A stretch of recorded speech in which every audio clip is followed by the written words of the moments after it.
You found it. Your home for the best content on your favorite team, the Fighting Tigers of LSU. Do us a favor, subscribe to the channel, leave your comments below, and be sure to smash that like button.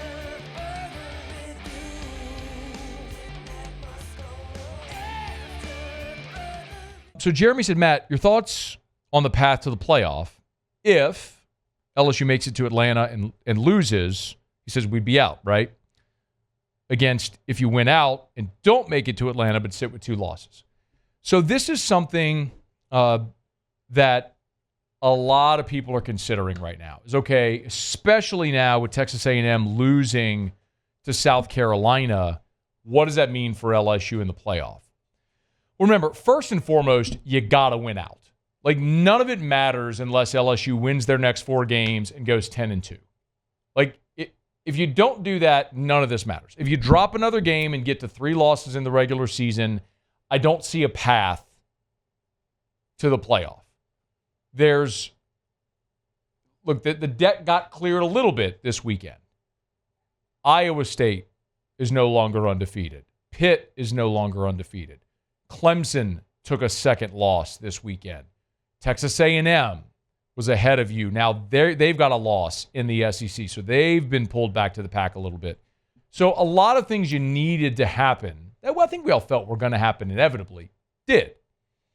But for me, I'm looking at it as I want everybody ahead of LSU to lose. And I want the deck cleared, the path cleared.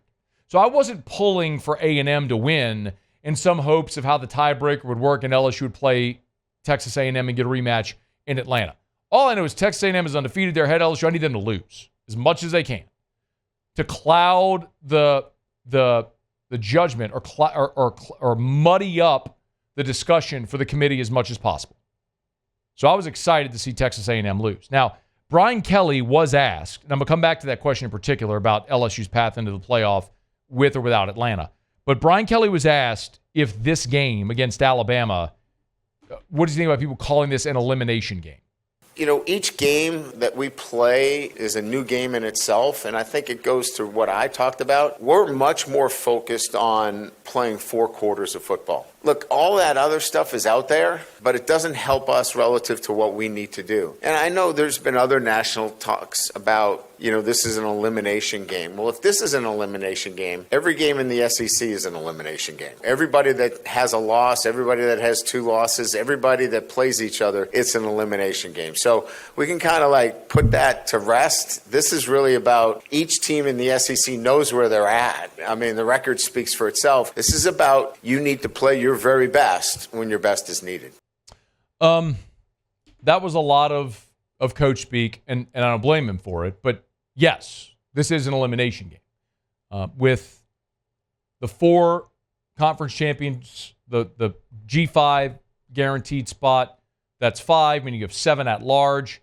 A 3-loss SEC is not going to get an at large. I could see a path where a 2-loss SEC does not get an at large. In particular, if Notre Dame is sitting there at 11-1, if they win out, Notre Dame at 11-1 is getting a spot.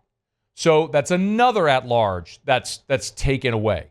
So, yeah, you got to win. I think we all understand that. But the other part of that he asked was, if you're LSU, do you want to go to Atlanta and lose and potentially be out, or do you want to not go to Atlanta and get in at 10-2? Well, there's a couple things to consider. One is, let's say hypothetically you go to Atlanta and you lose there. I do believe that if you lose the SEC championship, LSU goes to the SEC championship game as a 2-loss team, loses, you're out. And you could say, well, they don't want to penalize a team for losing the conference champion. They did it a year ago. Y'all, Georgia a year ago, I'm going to keep hammering this example over your head.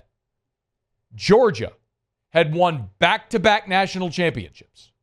Georgia had the benefit of the doubt for everything, and they were wire-to-wire number 1. Georgia had won back-to-back national championships. They were 12-0, went undefeated. They're in Atlanta against Alabama for the SEC championship. They lose, out of the 4-team playoff. Fundamentally absurd that Georgia, the two-time back-to-back national champion and undefeated 12-0, loses the conference championship game, and you're like, yeah, they're not one of the four best. It's ridiculous. But it was easier. That's how they were able to say, oh, well, about Alabama will put them in. Georgia's out, and that gives us an excuse to leave Florida State out. So, yeah, they will penalize you for losing the conference championship. They did it last year to a team. If ever there was a team that deserved the benefit of the doubt, it was them. So I think if LSU, if any team loses the conference championship and falls to 3 losses, you're out. The flip side of that conversation is, what if you go to the SEC championship game and win it? Well, now all of a sudden, you get a bye. You're a top 4 with a bye. And I know some have said, yeah, well, if you don't have to play the SEC championship game, that's kind of like a bye. But, yes, you're not playing that weekend, but you would have to play in the playoff game the week before you'd go to the quarterfinals at one of the bowl sites and play the team coming off the bye. So it's not the same. Yeah, you'd get the rest and not playing the conference championship weekend, but it flips before you'd play in the quarterfinals. So I would much rather be a top 4 with a bye than not play in the SEC championship game and have to play in the opening round on campus, even if it were at home. Give me the opportunity to go take a swing at getting a bye, because that's a better path toward winning and advancing in the college football playoff. You sit at home while someone has to go play an on-campus game the week before they play you at a neutral site. Yeah, give me that scenario. And I also don't think there's a team in the SEC this year that is so dominant that you can't overcome it. That includes Georgia. I mean, Florida on Saturday was down to its 3rd quarterback and tied that football game with 4 minutes to go.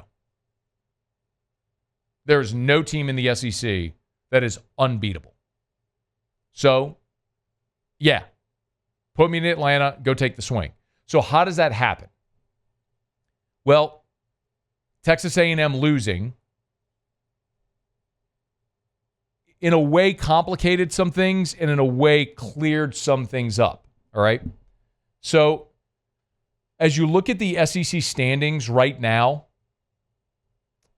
there are 5 teams with 1 loss, and LSU is among the 5. So Georgia right now is atop the standings at 5-1 in the league, along with Texas A&M. So it's Georgia, Texas A&M at 5-1, Tennessee's at 4-1, Texas, LSU, both at 3-1. So that's where you draw the line right now. Those 5 teams that would all be tied. And as it stands, it would go Georgia, A&M, Tennessee, Texas, LSU. All right. Texas and Texas A&M are going to play each other. So one of those teams is going to take a second loss in the league. That game's at Kyle Field. I think Texas is better. Let's assume Texas wins. Georgia and Tennessee are going to play each other. That game is in Athens. I think Georgia's better. I think Georgia's going to win it. So let's say Tennessee gets a second loss.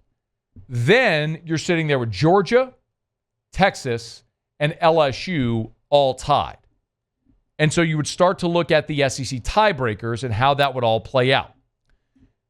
Remember, new year in the SEC, so the tiebreakers go like this. You have head-to-head competition among the tied teams. LSU, in this scenario, if Georgia wins out, Texas wins out, LSU wins out, they're all 7-1. Georgia, LSU, and Texas didn't play each other. Right? The 3 didn't play each other, so you would not have head-to-head. Next would be record against all common conference opponents among the tied teams. So you would say, all right, what teams did LSU, Texas, and Georgia all play? Well, in this instance, they all played Bama. Well, forgive me, Texas doesn't play Alabama. So did Georgia play Vanderbilt? Georgia doesn't play Vanderbilt. So like, if I'm not mistaken, I think that one, you wouldn't have a common conference opponent.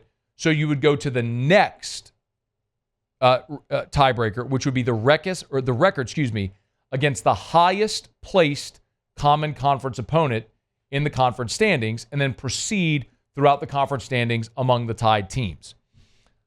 And if there isn't the common conference opponent, then you would go to cumulative conference winning percentage of all conference opponents among the tied teams. And as I understand it, that's where it would come into play, where you would look at the cumulative conference winning percentage. So how did your conference opponents do? That's why you would lean on and you would cheer for teams you played against teams you didn't. For example, this weekend, Vanderbilt played Auburn. You play Vanderbilt, you do not play Auburn. Georgia plays Auburn. Vanderbilt beating Auburn helps LSU. Does that make sense? I don't know if I explained that well.